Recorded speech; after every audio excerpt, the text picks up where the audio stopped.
Hello, MACC members. Welcome to MACC's returning series, Powerful Voices Lasting Impact for this year's Juneteenth. My name is Mya Corbin, MACC's Communications Specialist, and I'll be speaking with Black professionals in our network. We'll discuss topics that tackle the erasure of Blackness, equity, justice, community, and upholding resilience. MACC believes that everyone has the right to well-being, and that's why it's so important that we hear from everyone in our network. Please continue to tune into Powerful Voices Lasting Impact for this Juneteenth with more Black professionals in the Minnesota nonprofit workforce. Today I'm joined by Karen Bauer, the design strategist at the forum. Today we'll get into resilience and reclaiming Black history and celebration. Welcome, Karen. Thanks for joining me. Hi, Mya. Thanks so much for having me today. Absolutely. I'm so glad that we get to have you in for this because we couldn't bring you in for Black History Month. Congratulations on the baby. But I'm happy that we're able to talk to you for Juneteenth. So we can go ahead and get started. So just starting off, what moments or experiences in your journey best reflect perseverance in the face of the erasure of Blackness and the resistance to equity and justice? Yeah, so like you mentioned, I am a design strategist at the African American Leadership Forum.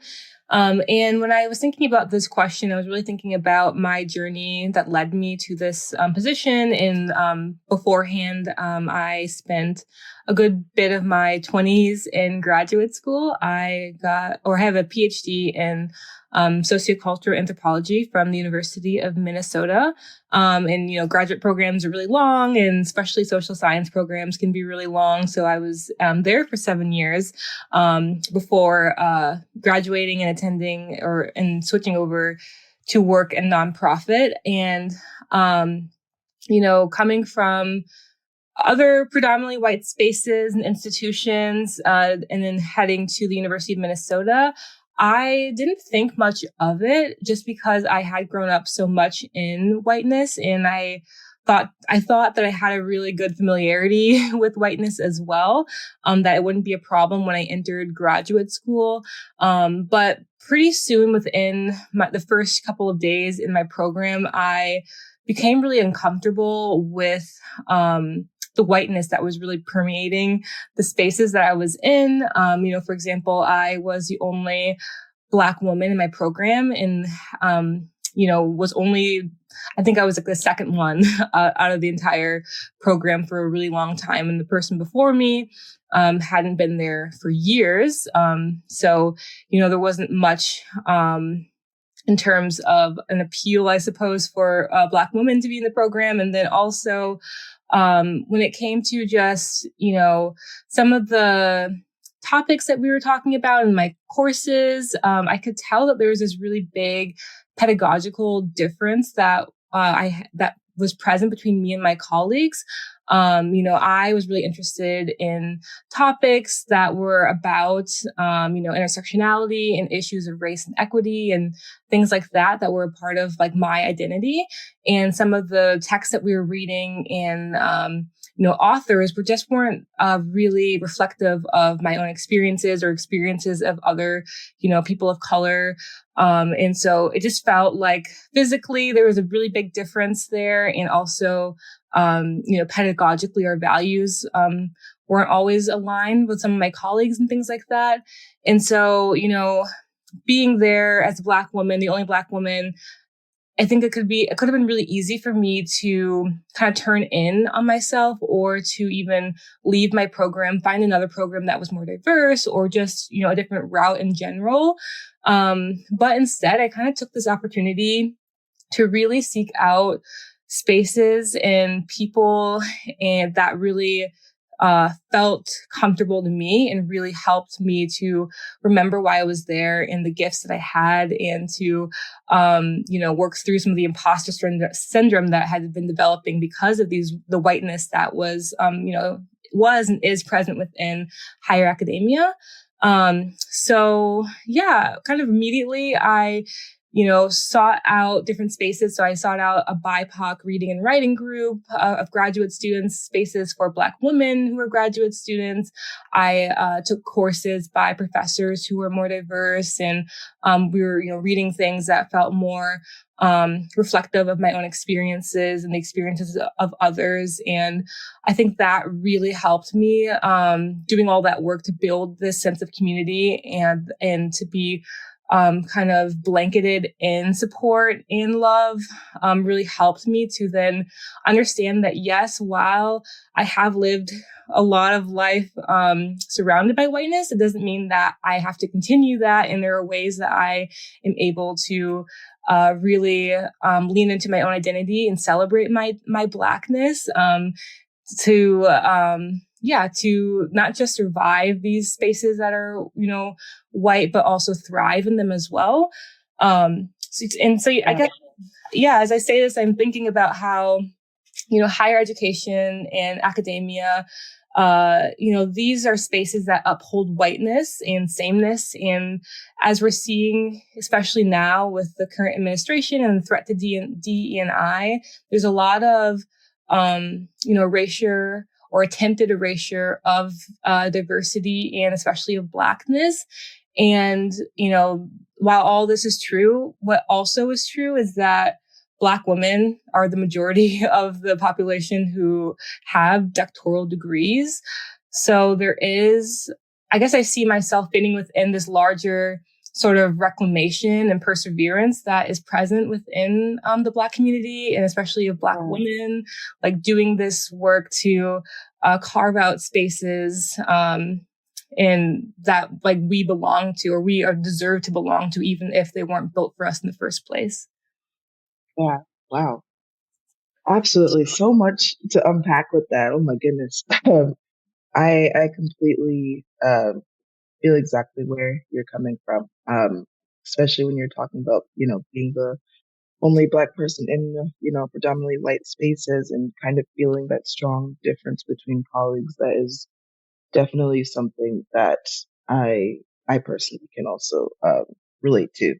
Uh, and seeing that in academia, it's really common as well, and that is why I, for myself, wanted to go out to an HBCU to experience being closer to my Blackness as well. So that's really awesome how you've been able to find yourself in these other spaces where your Blackness is embraced. That's really beautiful.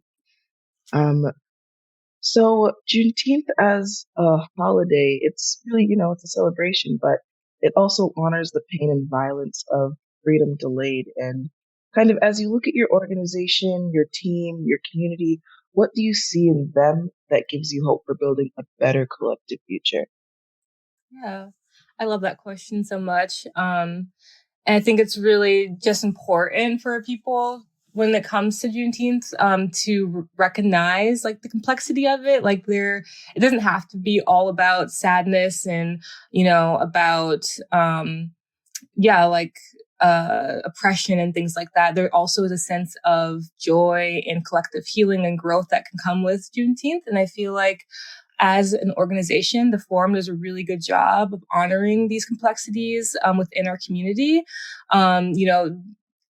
I guess one of the really important parts of our values as an organization is just the importance of uplifting all types of Black voices and perspectives, not just one monolith, because as we know, the Black community is not a monolith. There's a wide range of identities throughout the diaspora. And so I think that what really brings me like hope for a collective and better future is just seeing the work that the Forum does and to really lean into centering a variety of voices. And I think we do that really well when it comes to some of the events that we put on.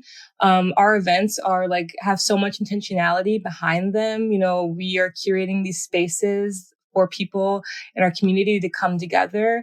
And these spaces, while they are for everyone to attend, they also are very unapologetically Black, as well as being unapologetically diverse and meant for, fostering intergenerational conversations. And I think that when it comes to this work, it is a long haul. We know it's not just a sprint, it's a marathon to get to, these just and equitable futures that we desire.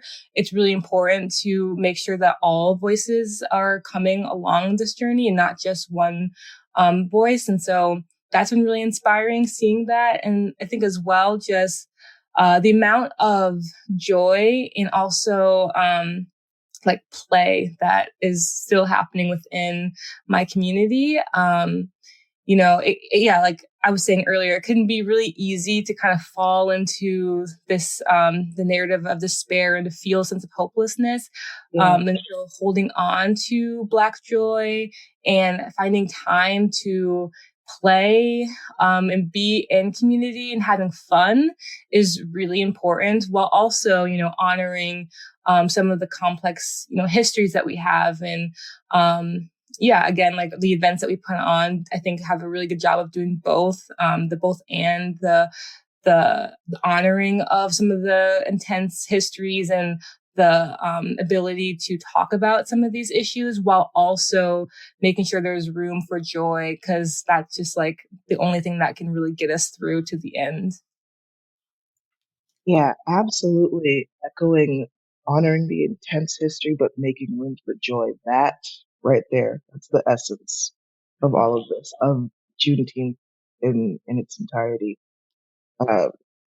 Completely agree. Um, wow, man, I wish we could talk for longer, man. We're actually running out of time, unfortunately. I wish we could talk a little bit longer. Maybe we'll have to do a part 2 or something.